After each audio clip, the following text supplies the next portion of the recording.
트럼프 보이죠? 부르르 미사일 쏘고 막 끝났어요. 씨발 니들 미안해요. 탱크로 밀어버리면 됩니다. 그게 이제 우발적인 건지 계획적인가 잘 모르는데 나는 전두환이 좀 쫑크 주고 막 뭐라 해가지고 이제 까부지 마라. 이만한 권력 기간이 없었단 말이죠.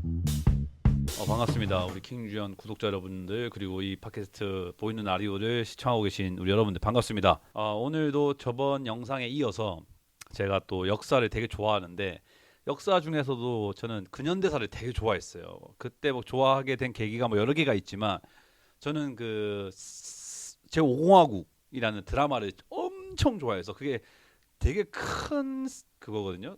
되게 회차가 많은데 그거를 제가 한 네다섯 번을 처음부터 끝까지 다 볼 정도로 좋아했어요. 근데 그게 이제 뭐 우리가 최근에 나왔던 영화들 중에서 뭐 남산의 부장들도 있고 서울의 봄도 있고 그게 이제 제4공화국에서 제5공화국 넘어가는 그 이야기들을 다룬 건데 이제 주로 이제 거기서 이제 빼놓을 수 없는 게 12.6 사건. 그러니까 1979년도 10월 26일 날 이제 궁정도 안가, 그러니까 박정희가 자주 가던 요정이라고 하죠. 그러니까 술 마시던 거. 거기서 이제 중앙정보부장인 김재규가 그 박정희를 죽이는 총으로 땅땅 쏴서 죽이는 그 사건을 12.6 사건이라고 하는데 그 사건을 이제 담당하는 이제 그때는 이제 군사 정변이 일어난 거니까 정변 어쨌든 나라의 그 근간이 흔들리는 일이잖아요. 대통령이 죽었다는 거는 그때 이제 그 당시에 그걸 담당하는 게 그 당시 이제 계엄 사령관으로 그때 계엄이 일어나서 육군 참모총장인 정승화가 계엄 사령관이 되었고 아마 그 수사본부장인가 뭐 수사과장인가 뭐 이거를 이제 군인인 전두환 그 당시에 이제 그때 당시에 이제 육군본부 보안사령관으로 이제 하나의 실세였던 전두환이 이제 그 수사를 하면서 이제 합동 수사 본부장이 되어서 이제 그걸 막 조사하는 과정에 어쨌든 그 뒤에 12.12 사태까지 이어지는 건데 제가 그 내용을 좀 되게 재밌어하고 좋아하더라고요. 그래서 오늘 이제 이야기해볼 주제는 이제 12.6 때 김재규가 그 박정희를 죽이고 이제 정승화랑 육군 참모총장이랑 육군 본부로 가요. 근데 육군 본부라는 거는 사실은 군인들이 장악하는 거잖아요. 그러니까 정승화가 장악하고 있는 곳이란 말이에요.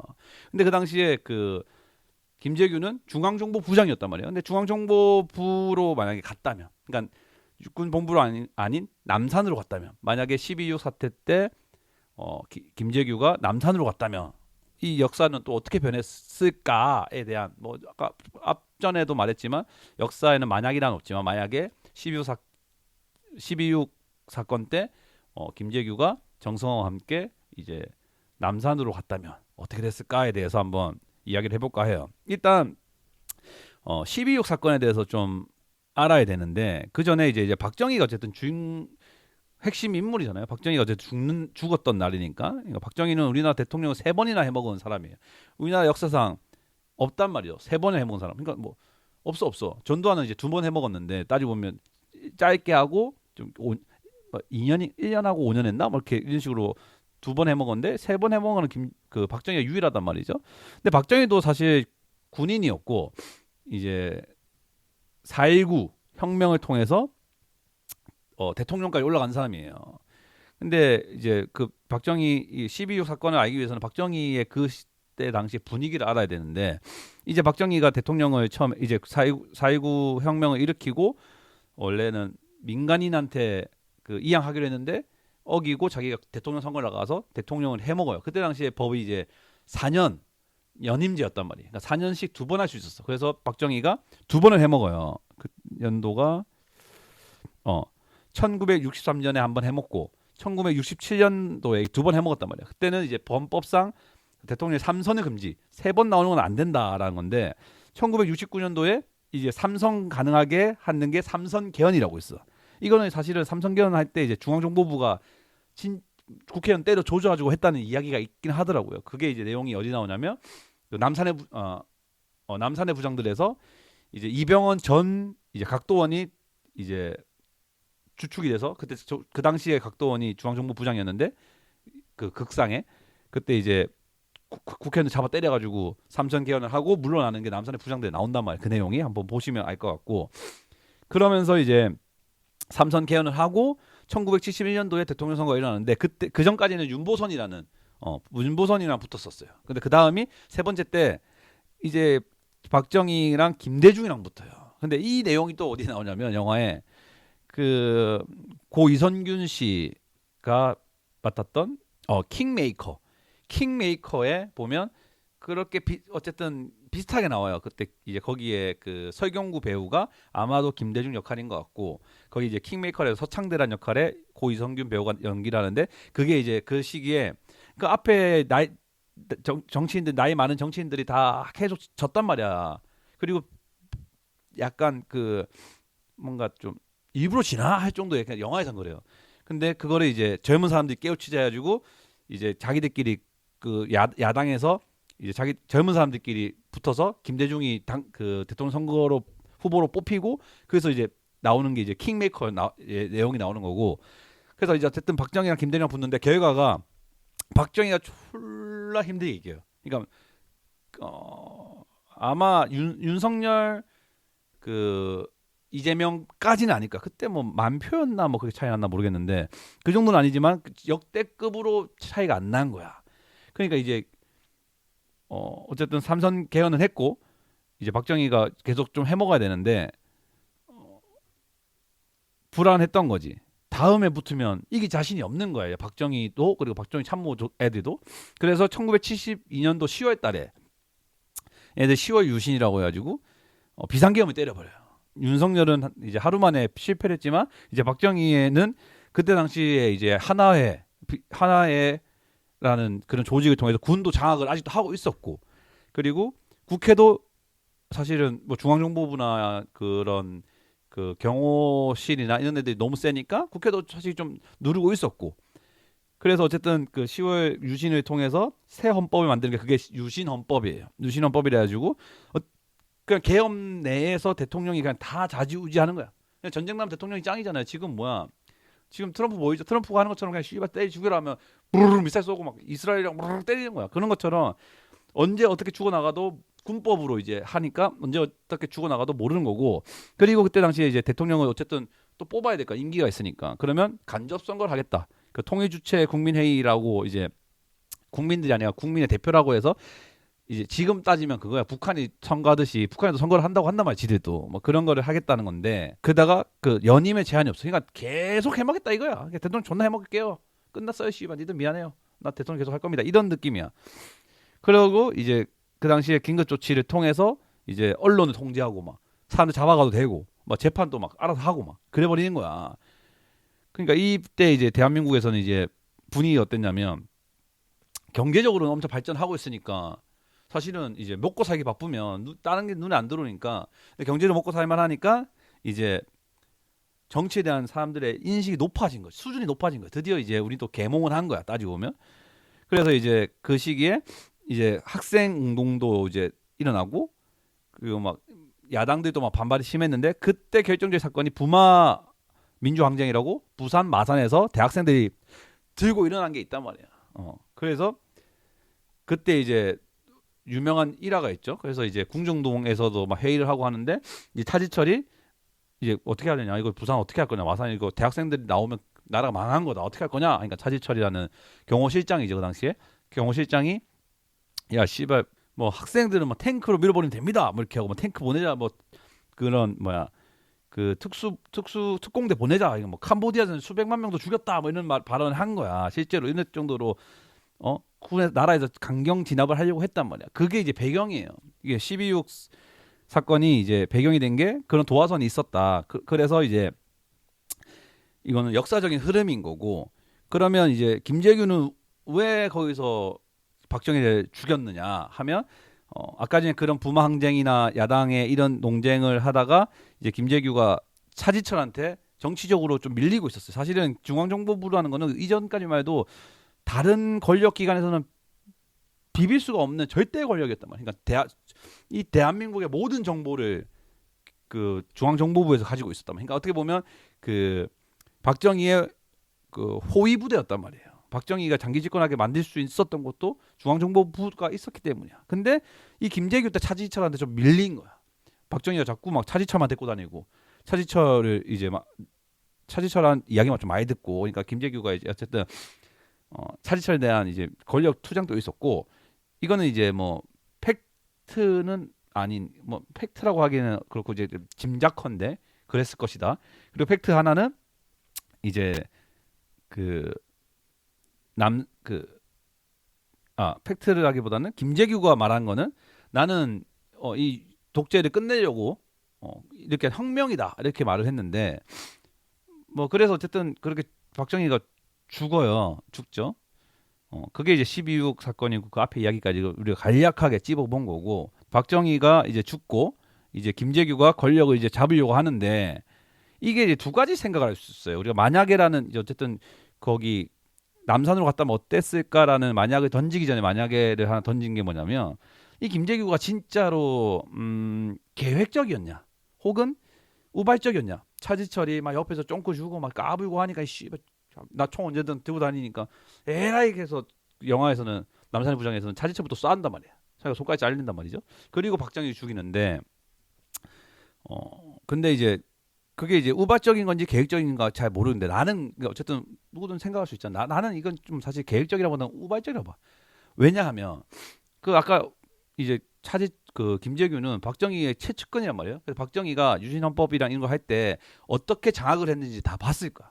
일단 군 권력도 장악해야 되고 그리고 언론도 통제를 해야 되고 그리고 자기에 맞게 헌법도 갈아치웠단 말이야. 그런 거 다 본 사람이야. 그러면 얘도 사실은 이제 쿠데타 혁명을 일으킬 거면 최소한의 그런 준비를 했었어야 된다 봐요. 했었어야 돼. 뭐 물론 이제 김재규가 그날 다른 자리에 그러니까 궁정동 다른 방에 이제 중앙 그 육군 참모총장 정승화를 불렀다는 것은 뭐 조금 계획적이라 볼 수 있어. 근데 이거는 예를 들어서 친구를 내가 때릴 건데 그 전에 싸움 좀 잘하는 애 혹은 반에서 좀 그 입김 센 애를 하나 좀 친해져 놓는 이 정도의 계획이지. 뭐 이제 학생회가 열린 뭐 학생회 그러니까 뭐 끝나고 이제 뭐 방송문 어떻게 쓸 거면 이거 학교 나라 국가 그 뭐야 학교에서 이제 그런 뭐지 뭐 상벌점 뭐 하여튼 뭐 이거 학교에서 이게 문제가 커졌을 때 어떻게 이걸 무마할 것이며 이런 것들을 계획을 세우지 않았다는 거지 내 생각에는. 그래서 나는 좀 이거 우발적이라고 봐 그 사건이. 그래서 이제 이 두 중에 봤을 때는 내가 봤을 때는 만약에 좀 계획을 했다면 어땠을까. 만약 계획했다고 치면 나는 얘는 남산으로 갔을 거라 봐. 대신에 정승화 데리고 가면서 이제 다른 뭐 예를 들어 최소한의 이제 서울 수방사령관 뭐 이런 애들 있잖아. 이런 애들은 다 데리고 갔어야 돼. 뭐 남산에다 다 대기시켜 놨어야 돼. 봐. 그래야 자기가 가지고 있는 정보력만으로도 이 군을 장악할 수 있단 말이에요. 왜냐하면 정보 굳이 육군 갈 필요가 있나요? 군 통수권자가 여기 있는데 대통령 죽었으니까 이제 그 육군 참모총장이 있으니 얘가 이제 지시되면 되는 거고 총리나 뭐 이런 뭐 장관들 다 남산에 부르면 돼. 왜냐 지금 전쟁 나 우리가 정보를 수집한 결과 지금 북한에서 암살을 일으킨 것 같아. 진짜 제대로 된 혁명할 거면 그러니까 제대로 된 그 쿠데타를 일으켰더라면 그렇게 계획을 했어야 되나 보는데 그냥 계획을 안 했다고 보고 어쨌든 결과적으로 지금 결과를 먼저 말해야 되겠죠. 만약에 남산으로 갔다면 보다는 어쨌든 중앙정보부를 택한 게 아니라 육군본부로 갔고 거기에서 이제 대통령 서거 소식을 모두가 알게 됐고 그러면 그 자리에 있던 그 또 김계원인가 이런 뭐였죠? 김계원 비서실장이 또 그 자리에 있었나? 김계원 비서실장도 있었네. 그러니까 그 다른 방에 있었긴 하지만 총격 일어날 때 다른 방에 있었긴 하지만 이제 김계원 비서실장이 있었단 말이야. 김계원 비서실장이 다 알았고 그리고 김계원이 아마도 제가 알기로는 그 박정희 주치의를 불러서 살리려고 했대 처음에. 살리려고 했는데 이미 숨을 거둬서 못 살리고 이 내용을 이제 모두가 있는 자리에서 말을 한 거야. 그럼 누가 죽였냐가 되는 거잖아. 그러니까 이제 거기서 김재규가 죽였다. 중앙정보부장이 죽였다. 이 말하면서 얘가 체포가 돼요. 체포가 되면서 어쨌든 군사 정권에 넘어가서 어쨌든 계엄은 떨어지고 그러면서 이제 재판을 받고 사형을 당하는데 이게 이제 어쨌든 역사적 사건인데 그렇다면 우리가 본격적으로 이야기해 볼 내용은 제가 처음에 말했듯이 만약에 김재규가 중앙정보부 그러니까 남산으로 갔다면 어떻게 됐을까? 근데 아까 말했듯이 남산 중앙정보부는 지금까지 대한민국에 혹은 그 통틀어서 이만한 권력 기관이 없었단 말이에요. 조선, 뭐 고려 통틀어서 뭐 알다시피 조선 시대에는 이제 이게 이렇게 세계 뭐 6조라고 해서 자기들끼리 이제 좀 견제를 하고 뭐 다 그랬단 말이죠. 고려에도 뭐 무신이 막 엄청 장악할 때도 있었지만 그런 문신과 무신들이 많이 싸웠었고 뭐 근데 이제 중앙정보부 같은 경우는 이 작은 기관 중에 하나 그냥 정말 작은 기관이란 말이야. 기관. 뭐 예를 따라서 우리로 따지면 지금 농협중앙회에서 모든 정권을 다 가지고 있어. 모든 정보 다 가지고 있어. 쌀 얼마나 팔 거고 미국에 쌀 들어오면 이러면 무서워진단 말이야. 그 정도로 파워가 셌던 기관인데 그리고 그만큼 그 우리나라에 대한 정보가 다 들어가 있으니까 그 뭐야 정보를 통제할 수 있다는 건 뭐야? 정보를 가짜 정보를 내버릴 수 있다는 이야기잖아요. 그러니까 만약에 남산에 가가지고 그 언론 그 뭐 뉴스 뭐 신문사 방송사 뭐 이런 애들 다 모아놔 국장 다 모아가지고 지금 박정희가 죽은 초유의 지금 사건이 일어났다. 이거 내가 우리 정보에 의하면 북한의 소행이다. 이거 빨리 계엄 때리고 너희들 또 해서 그 주민들한테 그 정보를 그러니까 뭐 시민들한테 정보를 알려주고 이거 지금 큰일 났다 비상 상태라는 걸 알리고 그래서 계엄 안 치고 이거를 빨리 종결을 시켰으면 또 모르는 거란 말이죠. 그건 권력 기관이니까. 그리고 남산에 또 대단한 게 뭐냐면 거기에 보면 이제 우리나라뿐만 아니라 해외에도 파견이 가 있어요. 그러니까 미국 이런 데 있죠. 미국이나 뭐 그 당시에 뭐 영국, 프랑스, 우리 강대국들 있죠. 거기에도 언론 플레이를 할 수 있단 말이야. 대한민국 정보는 이제 남산에 다 장악했다 치면 그러면 미국 당연히 알겠지만 미국에서도 사실은 그 당시에 박정희가 좀 위험하다.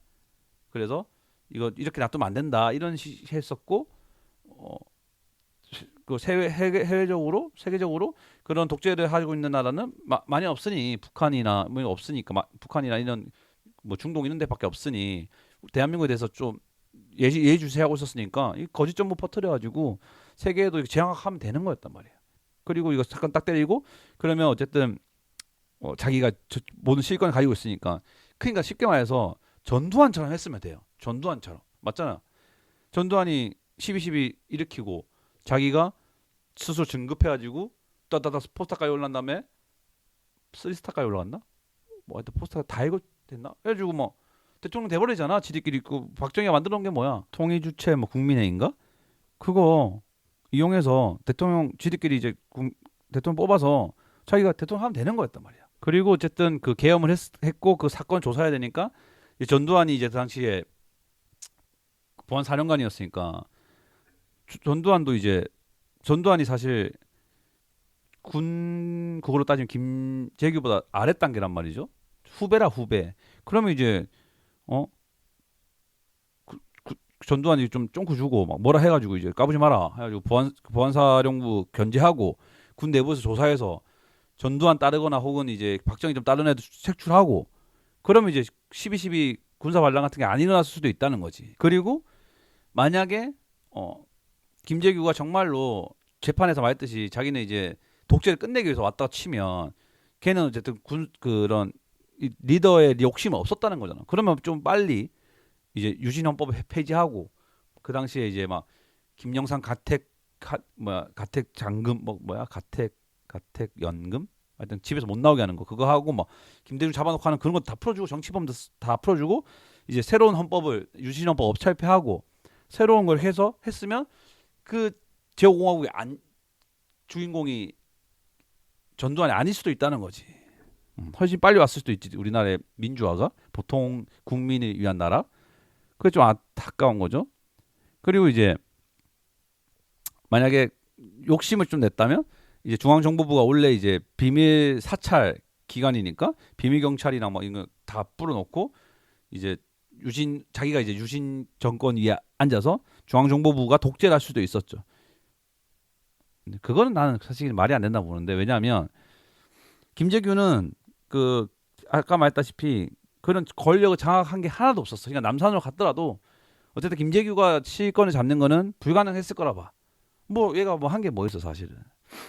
차지철한테 밀리는데 아마도 남산을 갔다 해도 사건을 빨리 파악한 뭐 군 수뇌부나 이런 애들이 거기를 중앙정보부를 공격을 해서 이제 없었던 일로 만들 수 있겠다라는 생각도 생각이 사실은 저는 압도적인데 크게 변하지 않았을 텐데 어쨌든 김재규가 좋은 의미에서 좋은 의미 어쨌든 그 민주화를 좀 앞당기기 위해서 목표로 했다고 하고 자기가 김 어쨌든 박정희를 죽인 거에 대한 죄는 받겠지 벌은 받겠죠.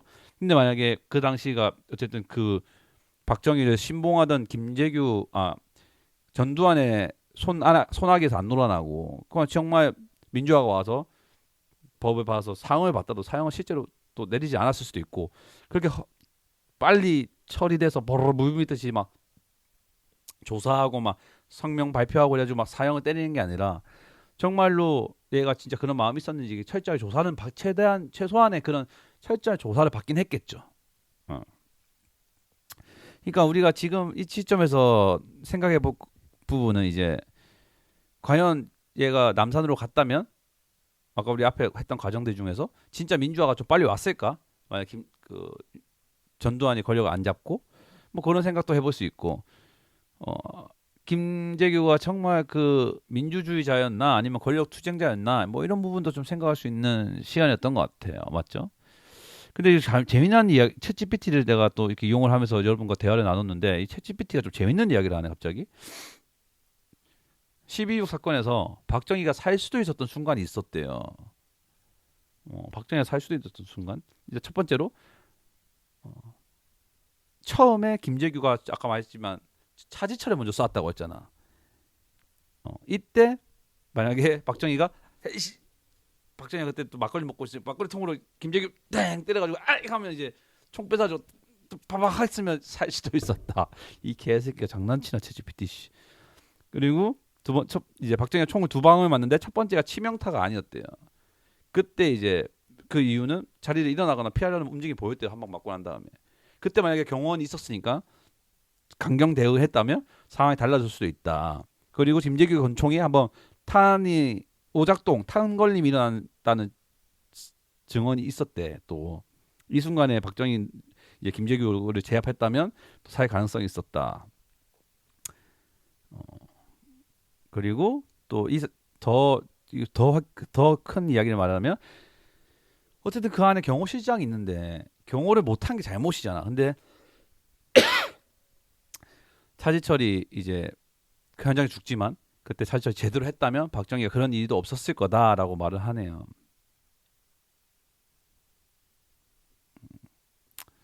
근데 모르겠어요. 사실 박정희에 대한 이야기가 많잖아요. 박정희가 뭐 정치는 독재는 했지만 경제는 살려놨다. 뭐 혹은 그만한 독재자가 없었다. 뭐 이런 막 이렇게 많은 뭐 그것도 보수 진보 나눠서 이야기 좀 많이 하는데 사실 뭐 역사에 박정희는 좀 민감한 주제인 것 같아요. 맞죠?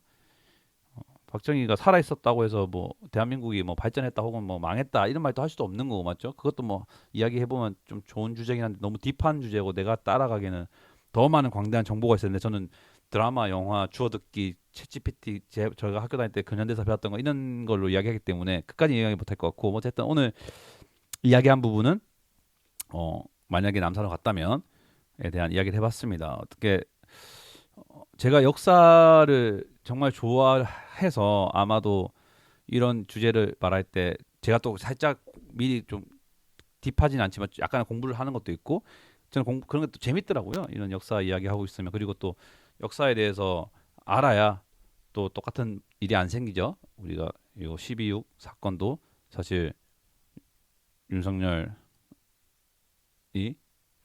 또 계엄을 한 것도 있었고 그때 이제 그때 국회의원들이 발빠르게 이제 국회 열어서 한 거잖아. 근데 이제 그 박정희는 국회를 차단해 버렸거든.